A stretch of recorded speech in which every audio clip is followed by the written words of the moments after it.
Hi అందరికి ఎట్లా అందరూ సమ్మర్ వచ్చింది. సో మా ఇంట్లో హెయిర్స్ అయితే తొందర ఫాస్ట్ పెరుగుతున్నాయి. సో ఇరిటేటింగ్ ఉందని చెప్పి కటింగ్ అయితే వేయించినాం. అంటే జడలు వేస్తే వేసుకుంటుంది బట్ ఇప్పేస్తుంది. సో ఇంకా ఇది సన్న ఉంది కదా, అది మొత్తం అంత జుట్టుతోనే అంత ఇరిటేటింగ్గా ఈ సమ్మర్కి సెంటర్ సరిపోతుంది, ఈ ఎనర్జీ అంతా జుట్టుకి అవుతుందని చెప్పి ఇట్లా కటింగ్ వేయించాను. నాకైతే అస్సలు ఇష్టం లేదు జడలు వేయాలంటే. ఆడపిల్ల అంటేనే మన రెడీ చేసి ఇట్లనే ఉంటుంది కదా, ఇక ఇష్టం లేకుండా తీసేయాల్సి వచ్చింది. సో తన కోసం మస్తు క్యూట్గా ఉందంటే మొత్తం అబ్బాయిలానే అనిపిస్తుంది. ఈరోజు గౌన్ వేయడానికి కూడా మస్తు ఆలోచించిన నేను, బట్ క్యూట్గా అనిపిస్తుంది అని చెప్పేసి వేసిన.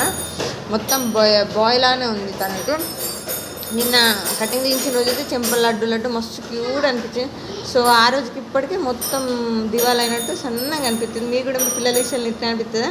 నాకైతే మస్తు ఇష్టం తనకు జడలు వేయాలంటే. సో మళ్ళీ తొందరనే 1 month లోపలనే పెరుగుతుంది మళ్ళీ జడలకంతే. సర్లే సమ్మర్ పోయిన తర్వాత పెరుగుతాయి అని చెప్పి కటింగ్ అయితే వేస్తున్నాం. మీకు ఎట్లా అనిపించింది తను చూడడానికి కామెంట్ చేయండి. Thank you, bye bye.